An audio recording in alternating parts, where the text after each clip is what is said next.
Dạ chân ơi. Giờ mày clown thì pi. Chuyện cái lọt ấy bà. Chuyện cái lọt ấy, chuyện cái lọt ấy. Chuyện cái lọt ơi, con đi ai.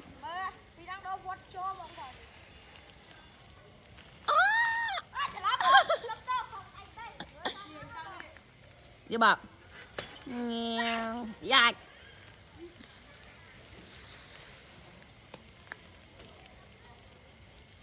Mò play con sắt chiếp ơi.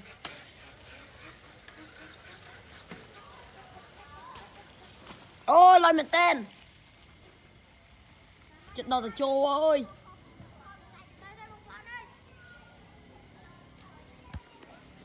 Tao em tao.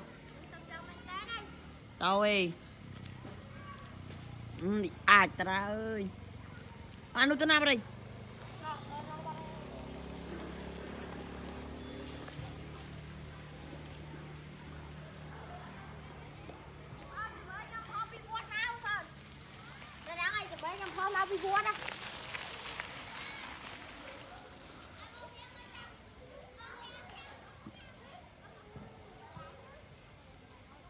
Thôi.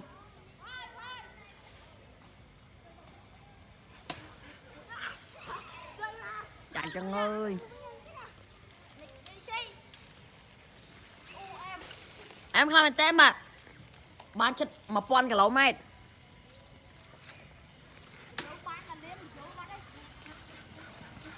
Ủa bảo này bảo em trên kia nó đi ai trên kia.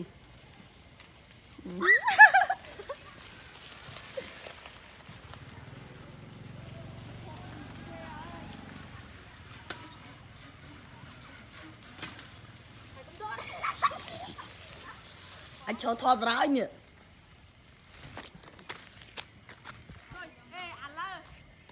Anh thọt này.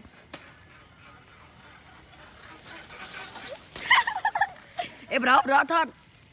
Hả? Dạ chân ơi. Thôi thôi. Dạ chân ơi.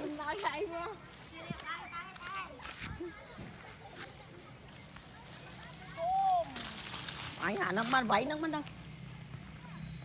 Nè bóng hoa ngay ạ.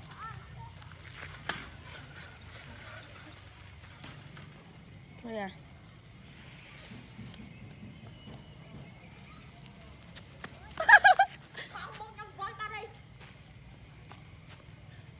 Thôi. Còn 1.000V nha kìa. Chụp con bắt đi. 10 con thấy quay được. Tiếp bài. Con này nha rồi. Vẫn là chụp. Hay có ở đâyទៀត. Mẹ. Đây không ai vừa nha. Mẹ. Trong đang viêm vai ta rồi mà nào kìa. Tại bà ơi. Bà nhắm tay nè. Con một cái căn nhắm là phê nhắm đua con sao nhắm. Anh sang ơi à phô gì ngay hút mà. Hiền ơi. Phê nhắm đua con sao nhắm á.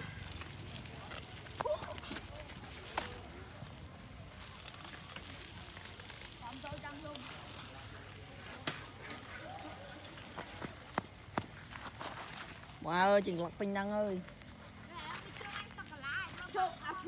Anh đi tin chân, anh ho đi chứ đấy.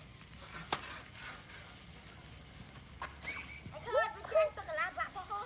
Anh sao hồng vỡ đi cái gì vậy? Nó chơi sô cô la bạ po ho. Mình clown ơi. Ơi. Ô